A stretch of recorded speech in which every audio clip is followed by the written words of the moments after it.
Baik, Assalamualaikum warahmatullahi wabarakatuh. Perkenalkan, nama saya Syarif Putra Hidayatullah dari Program Studi Informatika Universitas Cyber Asia. Sebelumnya, saya berterima kasih kepada Bapak Muhammad Ikhwan Saputra MKon yang telah mengajari saya uh, mata kuliah Sistem Operasi. Uh, di sini saya akan mempresentasikan uh, jawaban ujian akhir nasional saya. Izinkan saya untuk share screen work saya.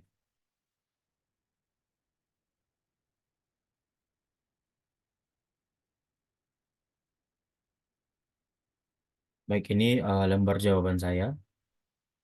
Soal pertama, apa itu sistem operasi? Jelaskan fungsi dari sistem operasi. Sistem operasi adalah perangkat lunak yang mengelola sumber daya perangkat keras komputer dan menyediakan layanan dasar bagi aplikasi. Ini adalah perangkat lunak yang menjembatani antara pengguna perangkat keras komputer dan aplikasi yang berjalan di atasnya. Beberapa fungsi utama dari sistem operasi adalah manajemen sumber daya, eh, yang dimana sistem operasi mengelola sumber daya perangkat keras seperti CPU, memori, disk, dan perangkat input atau output, misalnya keyboard, mouse, printer, agar dapat digunakan secara efisien oleh berbagai aplikasi. Kedua, ada manajemen proses. Sistem operasi mengatur dan mengontrol eksekusi program atau proses. Ini termaksud alokasi sumber daya, penjadwal proses, dan sinkronisasi antara proses. Manajemen memori. Sistem operasi mengelola memori komputer dan menugaskan ruang memori kepada proses-proses yang berjalan dan mengelola pertukaran data antara memori utama atau RAM dan menyimpan sekunder atau misalnya hard disk. Selanjutnya, manajemen sistem berkas. Sistem operasi menyediakan antarmuka untuk mengelola berkas dan direktorat, termaksud pembuatan, penghapusan, dan penanaman dan manipulasi berkas dan direktori. Selanjutnya, manajemen proyek atau IO. Sistem operasi mengelola perangkat input atau output seperti disk, jaringan, dan perangkat input atau misalnya keyboard and mouse dan menyediakan antarmuka standar untuk aplikasi. Selanjutnya, keamanan. Sistem operasi menyediakan mekanisme keamanan untuk melindungi sistem dan data dari akses yang tidak sah atau merusak. Selanjutnya, antarmuka pengguna. Sistem operasi menyediakan antarmuka pengguna atau UI untuk memungkinkan pengguna berinteraksi dengan komputer melalui perangkat keras dan aplikasi. Soal kedua, yaitu sebutkan karakteristik dari sistem operasi open source dan cloud source. Sistem operasi open source adalah kode sumber terbuka, yang dimana itu dalam sistem operasi open source, kode sumbernya tersedia untuk umum. Ini berarti pengguna memiliki akses ke kode sumber dan dapat memodifikasi sesuai kebutuhan mereka. Komunitas pengembang. Sistem operasi open source seringkali didukung oleh komunitas pengembang yang luas. Ini dapat menghasilkan kolaborasi yang kuat dan dalam pengembangan debug- debugging dan peningkatan sistem operasi. Transparansi. Karena kode sumbernya terbuka, transparansi tinggi dalam hal bagaimana sistem operasi berfungsi dan bagaimana perubahan atau pembaruan dilakukan. Konstomisasi.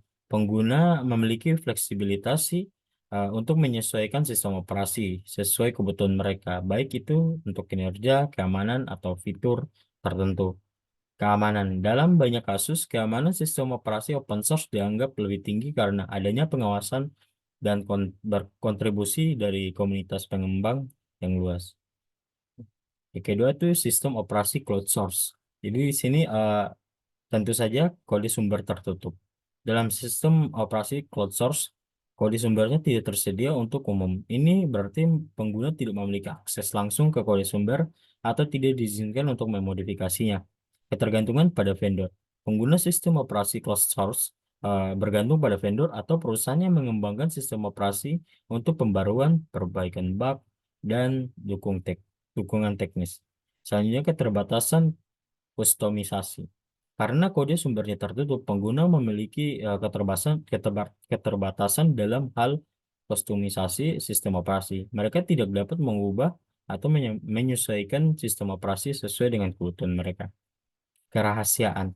Eh, karena kode sumbernya tidak tersedia untuk umum, ada tingkat kerahasiaan yang lebih tinggi tentang bagaimana sistem operasi berfungsi dan detailnya implementasinya. Dukungan komersial. Sistem operasi cloud source sering didukung oleh model bisnis yang melibatkan penjualan lisensi atau layanan dukungan komersial dari vendor. Yang ketiga, soal ketiga adalah gambarkan skema dasar sistem komputer. Ya, tentu saja di sini sudah saya gambarkan. Saya akan menjelaskan selanjutnya itu di mana skemanya itu perangkat keras atau hardware. CPU Central Processing Unit merupakan otak dari sistem operasi sistem komputer yang melakukan pemrosesan instruksi. Kedua ada memori utama RAM digunakan untuk menyimpan data yang sedang digunakan oleh CPU. Penyimpanan sekunder atau hard disk drive, solid state drive, digunakan untuk menyimpan data secara permanen, termaksud sistem operasi, program, dan file pengguna. Selanjutnya, perangkat input atau keyboard, mouse, dan lain-lain digunakan untuk memasukkan data atau instruksi ke dalam sistem komputer. Selanjutnya, perangkat output atau monitor, printer, dan lain-lain digunakan untuk menampilkan hasil pemrosesan untuk output dari dari sistem komputer. Perangkat lunak atau software. Sistem operasi atau operation system mengelola sumber daya perangkat keras dan menyediakan antarmuka antara pengguna dan perangkat keras komputer, aplikasi atau software applications. Program-program yang dirancang untuk melakukan tugas-tugas tertentu seperti pengolahan data, kata, pengeditan gambar, dan penjelajah web. Driver perangkat atau device drivers. Uh, Perangkat lunak yang memiliki sistem operasi berkomunikasi dengan perangkat keras tertentu. Kemungkinan penggunaan perangkat tersebut oleh sistem. Komunikasi antara perangkat. Bus system. Jalur komunikasi yang menghubungkan semua komponen perangkat keras dalam sistem komputer, termasuk CPU, memori, dan perangkat input ataupun output. Jaringan komputer digunakan untuk menghubungkan sistem komputer dengan jaringan eksternal seperti internet atau jaringan lokal untuk berbagai data dan sumber daya. Interaksi pengguna antar pengguna atau user interface, cara pengguna berinteraksi dengan sistem komputer baik melalui antarmuka grafis atau antarmuka baris perintah. Pertanyaan keempat, jelaskan apa itu perangkat input, proses, output, dan memori beserta perangkatnya. Yang pertama, perangkat input atau input device. Definisinya perangkat input adalah perangkat keras yang digunakan untuk memasukkan data atau instruksi ke dalam sistem komputer. Contoh, keyboard digunakan memasukkan teks, angka, dan perintah di dalam komputer. Mouse digunakan untuk menggerakkan kursor atau memberikan input seperti klik dan gerakan. Touchpad mirip dengan mouse digunakan pada lampu untuk menggerakkan kursor dan memberikan input. Mikrofon digunakan untuk memasukkan suara atau audio ke dalam komputer. Scanner digunakan untuk memindai gambar atau teks untuk mengubah menjadi data digital. Proses atau processing. Definisinya adalah proses adalah langkah-langkah yang dilakukan oleh CPU atau Central Processing Unit untuk memproses data dan menghasilkan output. Kedua, perangkat. CPU adalah perangkat keras yang bertanggung jawab untuk melakukan proses-proses ini. Ini merupakan otak dari sistem komputer dan melakukan operasi aritmatika, logika, dan kontrol sesuai dan instruksi yang diberikan. Perangkat output atau output device. Definisinya perangkat output adalah perangkat keras yang digunakan untuk menampilkan hasil pemrosesan atau output dari sistem komputer. Contohnya, monitor digunakan untuk menampilkan gambar, teks, video, dan grafik kepada pengguna. Printer digunakan untuk mencetak dokumen, gambar, dan lain-lain. Speaker digunakan untuk memutar suara atau pengeras suara. Proyektor digunakan untuk menampilkan gambar atau video di layar yang lebih besar. Memori. Definisi memori adalah tempat penyimpanan data yang digunakan oleh sistem komputer untuk menyimpan instruksi yang sedang dieksekusi dan data yang sedang digunakan. Perangkat ada dua jenis utama memori dalam sebuah sistem komputer. Memori utama atau RAM atau yang disebut Random Access Memory digunakan untuk menyimpan data dan instruksi yang sedang digunakan oleh CPU saat komputer sedang berjalan. Ini bersifat volatil yang berarti data akan hilang saat komputer dimatikan. Penyimpanan sekunder atau hard disk drive, solid state drive digunakan untuk menyimpan data secara permanen termasuk sistem operasi, program, dan file pengguna. Ini bersifat volatil yang berarti data akan tetap dan ada bahkan saat komputer dimatikan. Pertanyaan kelima, jelaskan langkah-langkah menginstal Windows 10 atau Ubuntu 22. Di sini saya memilih untuk cara menginstal Windows 10. Persiapkan sebelum instalasi itu kita pastikan dulu memiliki salinan asli Windows 10 dan kunci lisensi yang valid.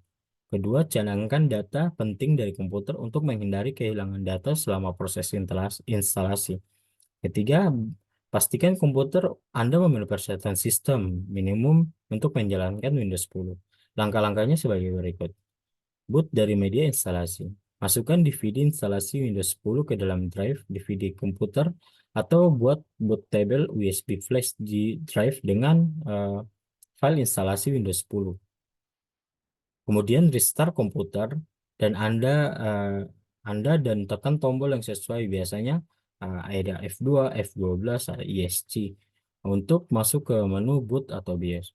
Atur urutan boot sehingga komputer boot dari DVD atau USB flash drive. Mulai instalasi. Setelah boot dari media instalasi, layar akan menampilkan pesan atau press any key to boot from CD or DVD atau menggunakan DVD atau melalui proses boot langsung dari USB atau jika melakukan flash drive, tekan tombol sesuai untuk melanjutkan. Pilih bahasa dan preferensi lainnya. Setelah booting, pilih bahasa, format waktu, dan metode input yang diinginkan. Mulai instalasi, klik pada pilih opsi Install Now untuk melalui proses instalasi. Masukkan kunci produk. Jika diminta masukkan kunci produk Windows 10, Anda klik Next untuk melanjutkan. Baca dan terima persyaratan lisensi. Baca dan terima persyaratan lisensi Microsoft dengan memilih opsi I accept the lisensi terms. Klik Next. Pilih jenis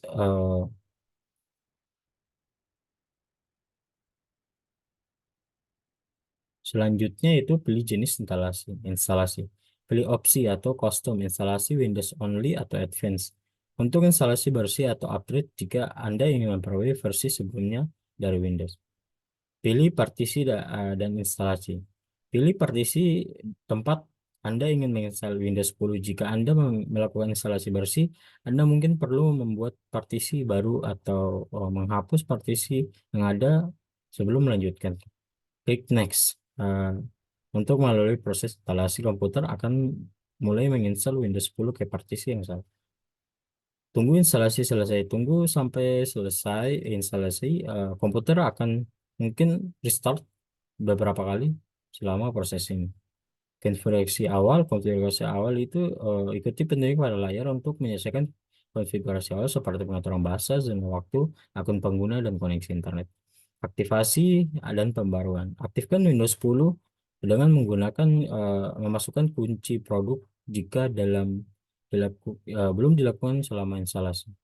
Setelah aktivasi, pastikan untuk melakukan pembaruan sistem operasi Windows 10 untuk memastikan Anda memiliki versi terbaru dengan semua pembaruan keamanan dan fitur. Mungkin itu saja yang bisa saya sampaikan. Kurang dan lebihnya mohon dimaafkan. Wabillahi taufiq wal hidayah. Wassalamualaikum warahmatullahi wabarakatuh.